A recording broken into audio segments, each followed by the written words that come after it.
नवंबर 1993 सुबह के लगभग 7 बजे चाइना एयरलाइन 605 ताइपे से उड़कर हांगकांग काई टाक एयरपोर्ट पर लैंड करने के लिए आ रही थी।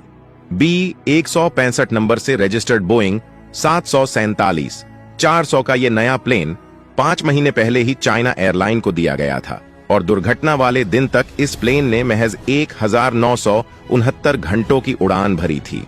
इस विशालकाय और आधुनिक प्लेन में प्रैट एंड विटनी कंपनी के 4 PW4056 टर्बोफैन इंजन्स लगे हुए थे।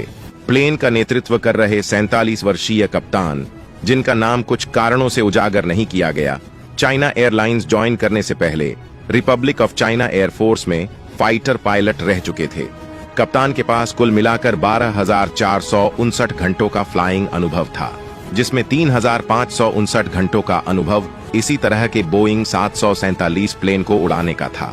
कप्तान की तरह 37 वर्षीय फर्स्ट एनफिसर भी पहले रिपब्लिक ऑफ चाइना एयरफोर्स में फाइटर पायलट थे और उनके पास भी 5,705 घंटों का फ्लाइंग एक्सपीरियंस था। अपनी फाइनल लैंडिंग अप्रोच में चेकरबोर्ड मार्कर को फॉलो करते हुए फ्लाइट 605 जब नीचे आ रही थी तो अचानक से मौसम खराब हो गया, जिसके कारण विजिबिलिटी घटकर 5 किलोमीटर ही रह गई थी। खराब मौसम में इस फ्लाइट से आगे चल रहे एक मैकडॉनल्ड डगलूस प्लेन ने कुछ ही मिनट पहले एयरपोर्ट पर सकुशल लैंड किया था, जिसे देखते हुए फ्लाइट 605 के पायलट को लग रहा था कि वो भी बिना किसी परेशानी के लैंड कर जाएंगे। लेकिन जैसे जैसे प्लेन नीचे आता जा रहा था, मौसम और भी तेजी से खराब होता जा रहा था। ATC टावर ने पायलट को मौसम की फाइनल जानकारी देते हुए बताया कि एयरपोर्ट के आसपास 25 नॉट्स से भी ज्यादा तेज हवाएं चल रही हैं। मौसम की जानकारी को ध्यान में रखते हुए पायलट अब लैंडिंग चेकलिस्ट के अनुसार सभी कंट्रोल सेटिंग्स और एयर स्पीड वगैरह को कॉन्फ़िगर करने लगते हैं। फ्लैप पोजीशन को 30 डिग्री पर सेट किया जाता है और लैंडिंग एयर स्पीड भी 140 नॉट सेट की जाती है। इसी के साथ साथ स्पीड ब्रेक को आर्म पोजीशन पर सेट किया जाता है ताकि रनवे पर लैंड करते ही ब्रेक ऑटोमेटिकली अप्लाई हो जाए।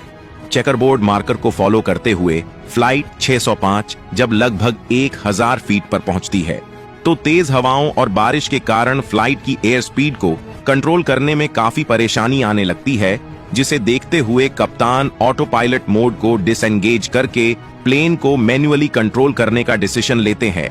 एयरपोर्ट की डिफिकल्ट लैंडिंग अप्रोच और खराब मौसम के कारण हो रही परेशानी में कप्तान को प्लेन की एयर स्पीड और अल्टीट्यूड वगैरह को मॉनिटर करने और समझने में काफी परेशानी हो रही थी। बोइंग 747 के इस आधुनिक कॉकपिट में एटीट्यूड, एयर स्पीड और एल्टीट्यूड एक ही स्क्रीन पर डिस्प्ले होते थे और चूंकि तेज हवाओं के कारण एयर स्पीड बार बार चेंज हो रही थी, शायद इसी कारण से कप्तान को डिस्प्ले रीडिंग्स को सही तरह से समझने में परेशानी आ रही थी। लेकिन फर्स्ट ऑफिसर की हेल्प से कप्तान किसी तरह एयर स्पीड को मैनेज कर रहे थे। चेकरबोर्ड मार्कर के नजदीक पहुंचकर फ्लाइट जैसे ही रनवे के लिए शार्प राइट टर्न लेती है तो तभी कॉकपिट में विंडशील्ड अलर्ट वार्निंग अलार्म बजने लगता है।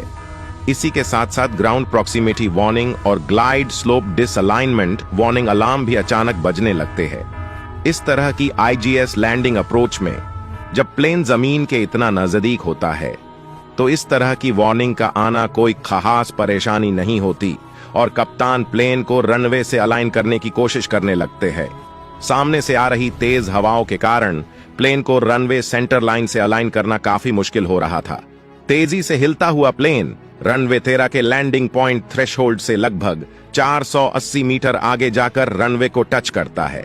स्पीड ब्रेक की ऑटो सेटिंग के मुताबिक रनवे को टच करते ही ब्रेक ऑटोमेटिकली अप्लाई हो जाते हैं, लेकिन रनवे को टच करने के 2 से 3 सेकंड बाद ही जब कप्तान को थ्रॉटल लीवर को रिवर्स मोड में खींचना चाहिए, गलती से वो उसे फॉरवर्ड पोजीशन में खींच देते हैं, जिसके कारण स्पीड ब्रेक डिसएंगेज हो जाते हैं। हालांकि कप्तान को जल्द ही थ्रॉटल लीवर को गलत खींचने का एहसास हो जाता है और वो तुरंत ही उसे रिवर्स मोड में खींचते हैं, लेकिन इस जल्दबाजी में उन्हें ये ध्यान नहीं रहता कि स्पीड ब्रेक डिसएंगेज हो चुके हैं।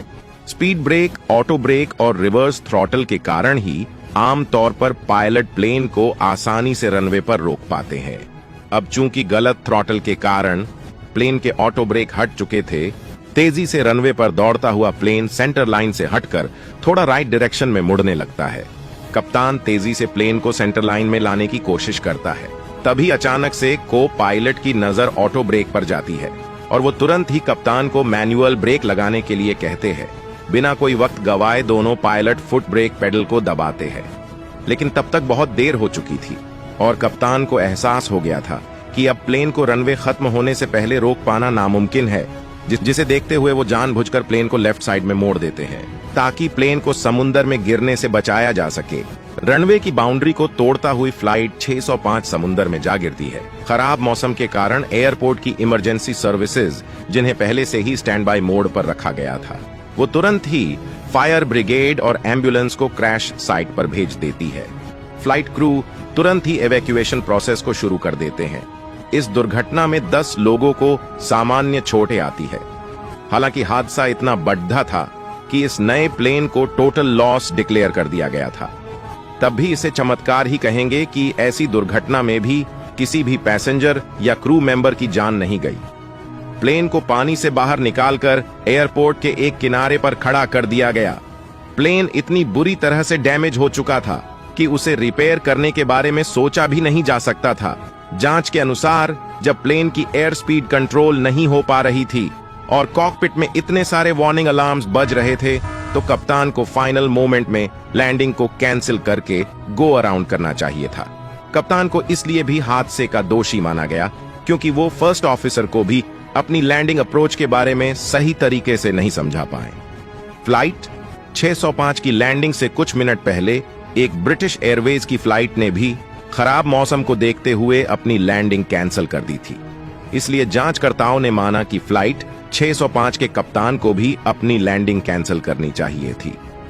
कप्तान के साथ साथ फर्स्ट ऑफिसर को भी कॉकपिट में आ रहे वार्निंग अलार्म्स पर सही तरीके से एक्शन न लेने के लिए कहीं ना कहीं दोषी माना गया। इसी के साथ रिवर्स थ्रस्ट लीवर को देरी से अप्लाई करने के कारण प्लेन को रनवे खत्म होने से पहले नहीं रोक पाया गया और एयरपोर्ट की बाउंड्री को तोड़ ढहता हुआ समुद्र में जा गिरा। चाइना एयरलाइन की भी इस मामले में काफी निंदा की गई कि अपनी पायलट ट्रेनिंग और यूजर मैनुअल में भी उन्होंने इस तरह की क्रॉस वाइंड लैंडिंग के बारे में कोई सही जानकारी नहीं दी थी। घनी आबादी, ऊंची ऊंची इमारतों और पहाड़ों से घिरे होने के कारण काई तक एयरपोर्ट पर लैंडिंग अपने आप में एक जोखिम भरा काम था और इस हादसे के 5 साल बाद 1998 में आखिरकार इस एयरपोर्ट को बंद कर दिया गया और वहां से लगभग 29 किलोमीटर दूर एक नए हांगकांग इंटरनेशनल एयरपोर्ट को शुरू किया गया। अगर आपको यह जानकारी पसंद आई हो तो प्लीज इसे दूसरे सोशल मीडिया नेटवर्क पर शेयर जरूर करें।